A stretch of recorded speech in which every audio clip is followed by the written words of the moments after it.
Good morning and Jai Hind children. I welcome you all in today's live class of chemistry. Children, as you know that we are discussing the chapter physical and chemical changes. Is it?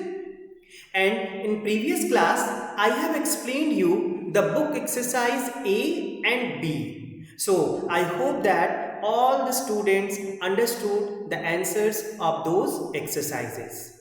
Is it, children? Now, today I am going to discuss the short answer type questions of the book exercise. Okay, so let's start the short answer type question. And the question number 1 is,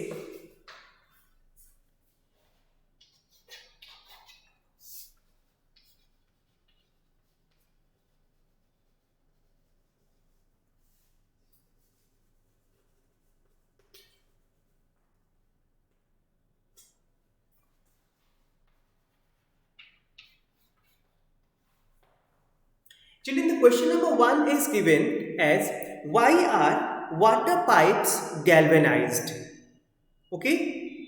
Children, remember that we have explained, we have discussed about the process of galvanization in the chapter. Is it? So, the question is the same, why the water pipes galvanized?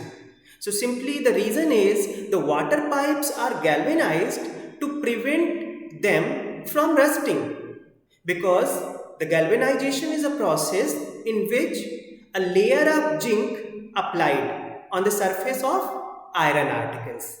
Okay, and because of applying the zinc layer, that iron articles not get rusted. So simply you can say that the water pipes galvanized just to prevent them from rusting. Alright, children? Okay. Now come to the second. The question number 2.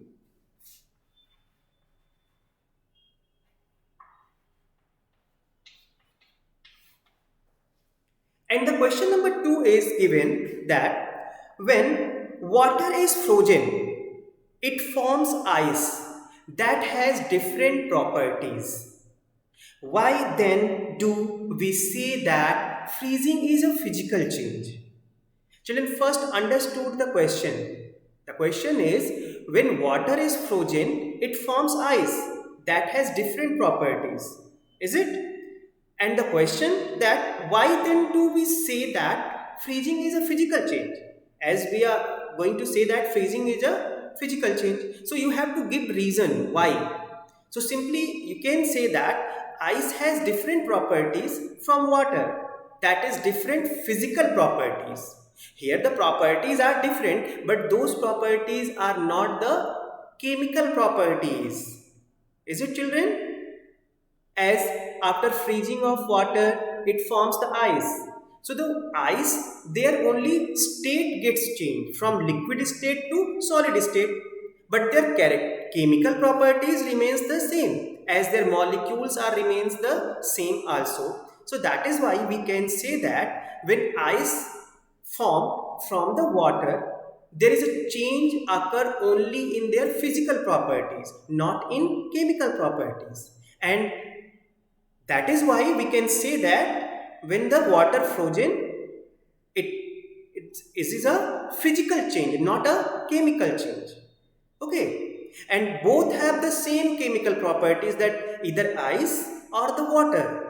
So the chemical properties are the same, only physical properties are going to change. Therefore, freezing is a physical change. Alright, children? Understood? Now, come to the next question number 3.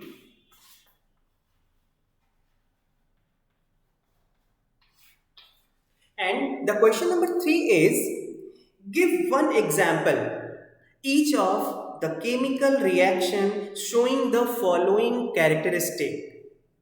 Okay, children, there are 5 characteristics are given in the question, and you have to give one example for each of the 5 characteristics. Okay, so we can show that these characteristics are found in chemical reactions. So come to the first, A. The first characteristic is given, evolution of a gas.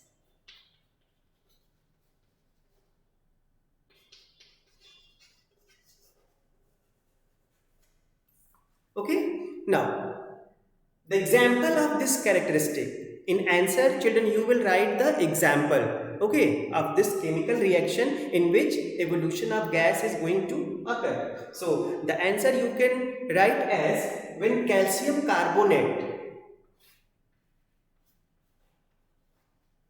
The chemical formula of calcium carbonate, children, CaCO3. Okay, so this is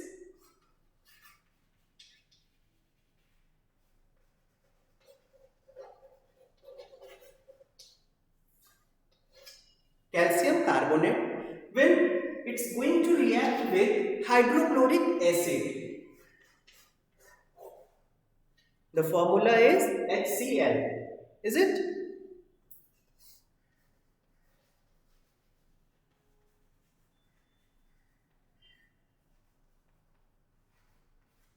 So when they both will react, it will form the calcium chloride.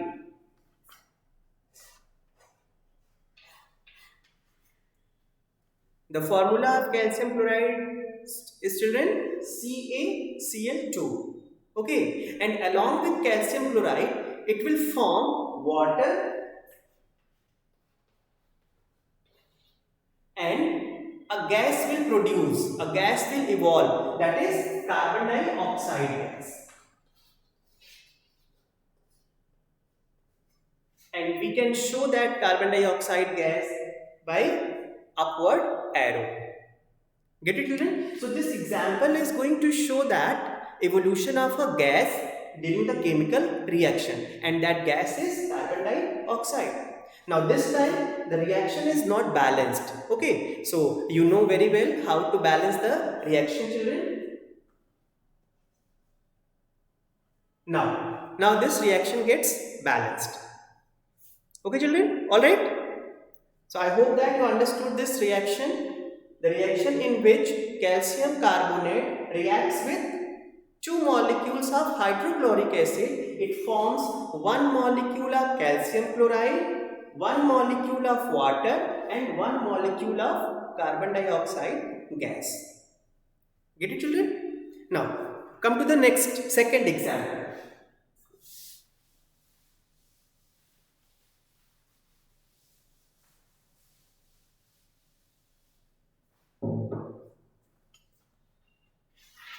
The second characteristic is given change of color.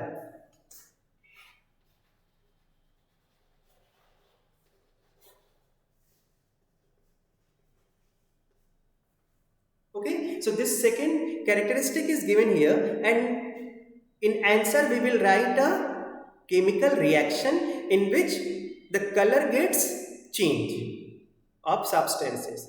Okay, children. So for this characteristic, I am going to take the example that copper carbonate.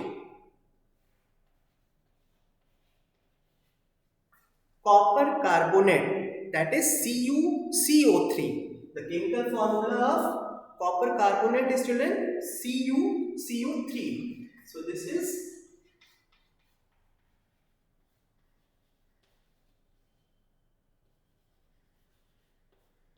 copper carbonate, and it is what in color?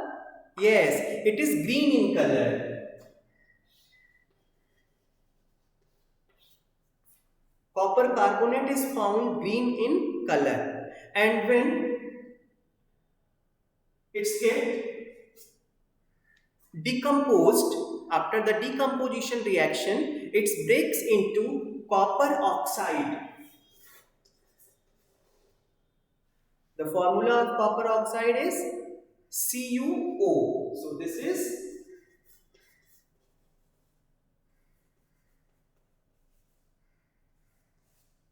copper oxide. Okay, children, and this copper oxide is completely changed in color, as copper carbonate is green in color, but after the reaction, the substance which form, that is copper oxide, it is black in color. And along with this copper oxide, one gas is evolved, that is carbon dioxide. So this equation shows that there is a change of color of the product from their reactant. As the reactant, that is copper carbonate, is green in color, after the reaction the copper oxide will form as a product, it is black in color. Get it, children? So this is the example of second characteristic of chemical reaction. Now come to the third characteristic of chemical reaction. And the third characteristic is formation of precipitate.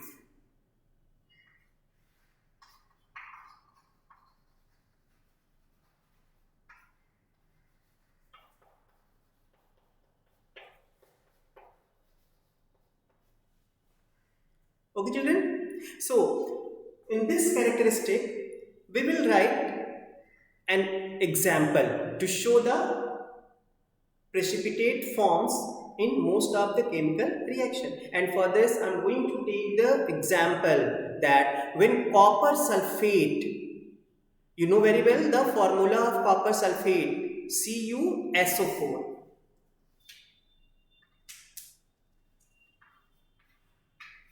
So this is copper sulfate.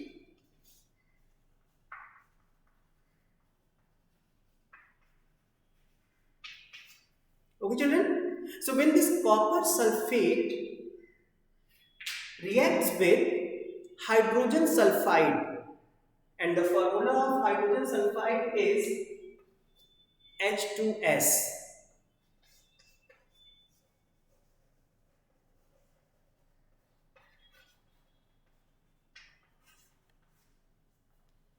Alright, children? So when this copper sulfate and hydrogen sulfide, they both will react, it will form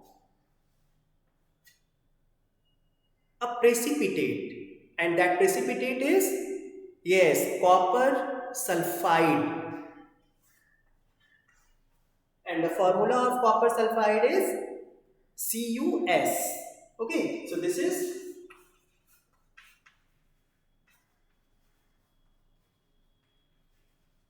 copper sulfide, and along with this copper sulfide, sulfuric acid will also form. Okay, children? And as this copper sulfide is formed as a precipitate, so you know very well how to indicate the precipitate. Is it, children? How to indicate? Yes, by using a downward arrow. So we will apply a downward arrow that will indicate the formation of precipitate. Okay, so this chemical reaction in which copper sulfate reacts with hydrogen sulfide forms a precipitate, that is copper sulfide, and along with it, it also forms sulfuric acid, H2SO4. Okay, alright, children? Understood? So I hope that you understood this third characteristic of chemical reaction. Okay, now come to the fourth characteristic.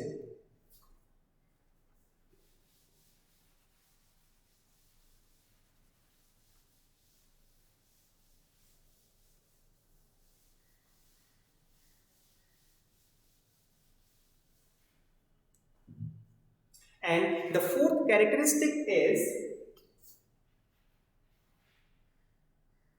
change of state from liquid to gas.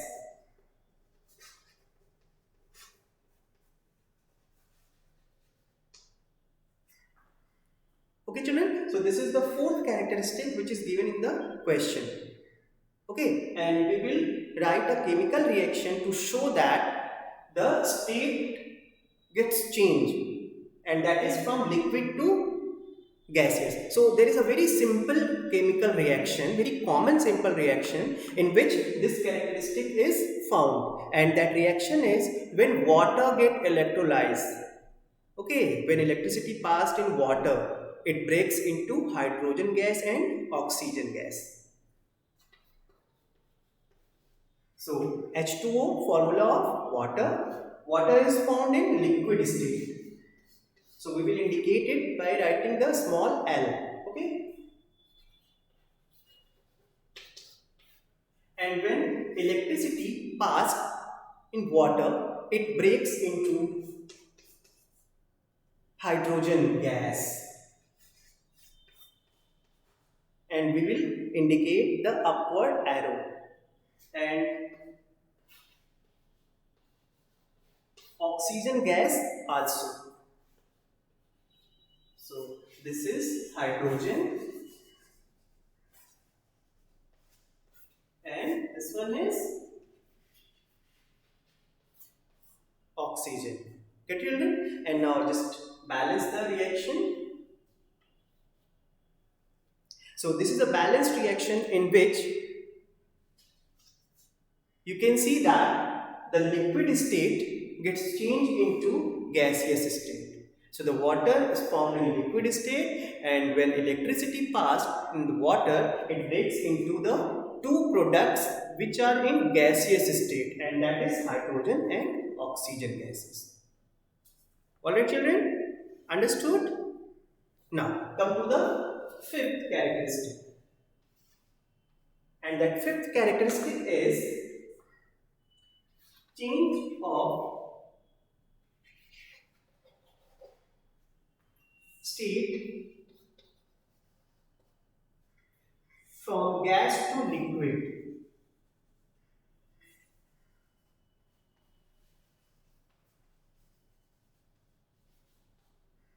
Okay, so this is the fifth characteristic in which the change of state is going to show, and that change from gas to liquid. So you can write the same reaction but just in opposite form.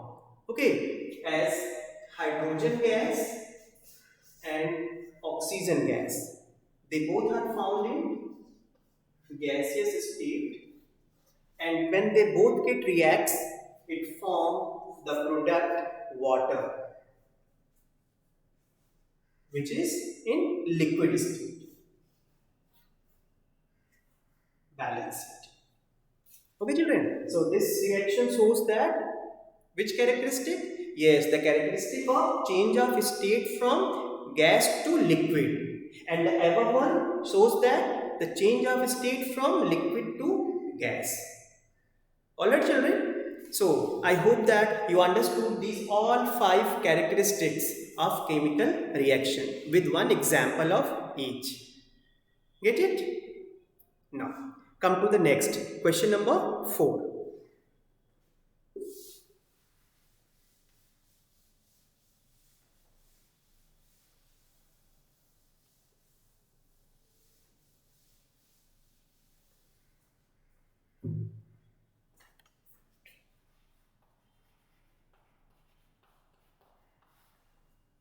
And the question number 4 is distinguish between endothermic reaction and exothermic reaction.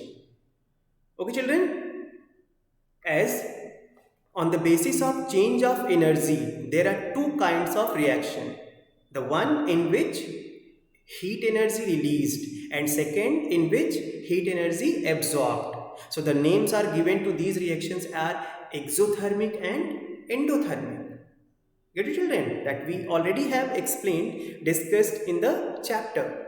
So you just write the definition of exothermic reaction. The reactions accompanied with release of heat are called exothermic reaction. Get it?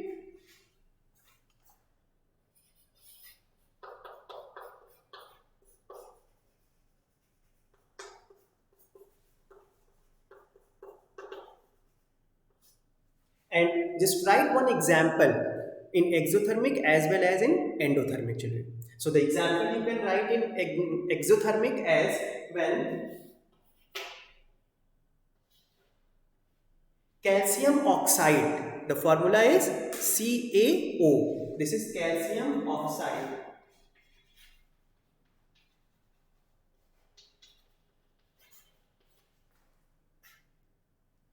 When reacts with water, So after the reaction, the compound form, and that compound is calcium hydroxide. Alright children, and the formula is, do you know the formula of calcium hydroxide? It is CaOH twice. This is the formula of calcium hydroxide.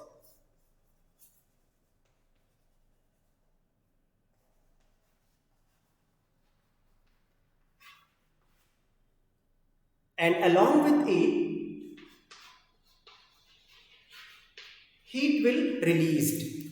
So plus heat we will write to show that the heat is going to release. So this example is a kind of exothermic reaction.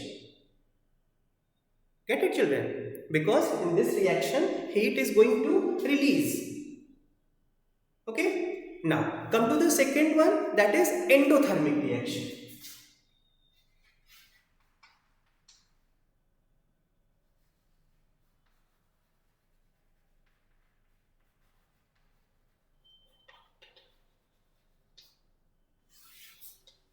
And endothermic reactions are what? The reactions accompanied with absorption of heat.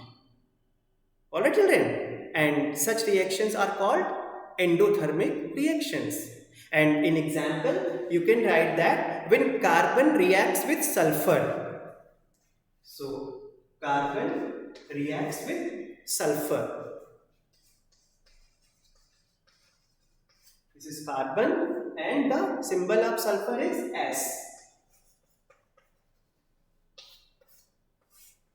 So when these two reactants react, they form the compound that is carbon sulfide. And the formula of carbon sulfide is CS2.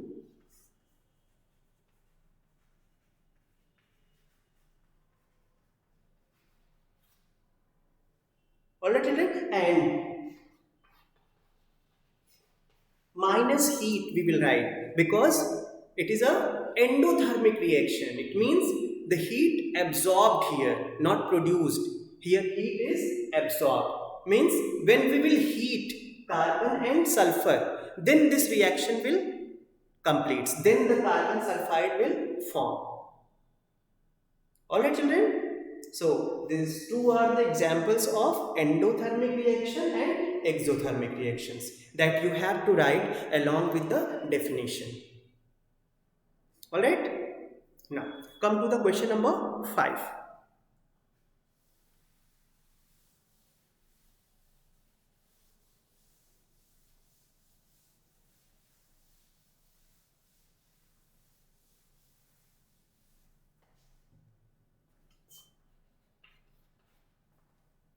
Children, the question number 5 is, what is a combination reaction? Give an example. Okay children? So there are different types of chemical reactions that we have discussed in the chapter, and combination reaction is one of the kind of chemical reaction. So here you have to define the combination reaction. So when a compound is formed from its elements or from simpler substances. Okay, so the reaction is called combination reaction. Get it children? So how you will define it? You can define the combination reaction as when a compound is formed from its elements or from simpler substances. Okay, so the reaction is called combination reaction, and in general way we can show the combination reaction as these are the two different elements, say A and B. So when these both will react, they will form a compound that is AB. Alright? And example, in example children, you can write that as when magnesium reacts with oxygen, and the symbol of magnesium is, yes, it is Mg. So this is magnesium.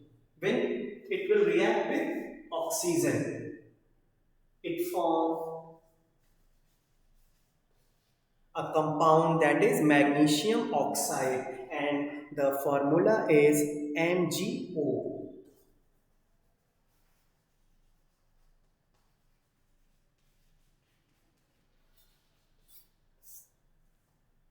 Alright children, and now you can balance it.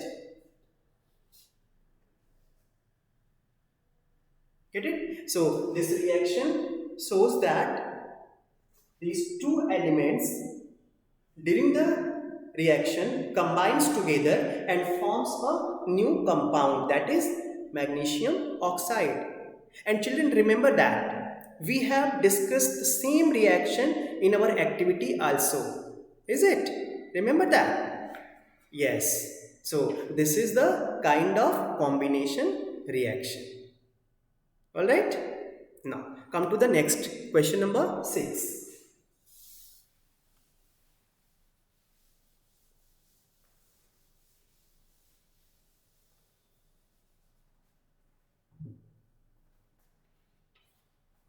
And the question number 6 is, when is a substance said to be reduced in a chemical reaction? Children, you have to write here that we can say that a substance reduced in reaction. So in which, what is the condition for it? When we can say that? So simply, a substance is said to be reduced in a chemical reaction when it loses oxygen or adds hydrogen. Okay, then we can say that the substance is reduced. Is it children? And remember that when we are discussing the kinds of chemical reaction, there is a kind of reaction, oxidation and reduction reaction. Is it? So we have discussed there. In oxidation reaction, what happens? Oxygen adds or hydrogen removes.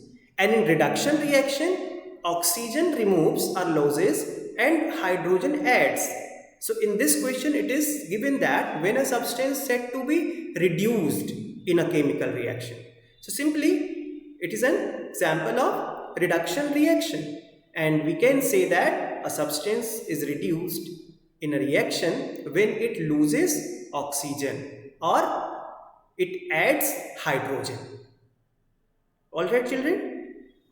Okay. Now, after this question number 6, there is next question number 7. And the question number 7 is, what is crystallization?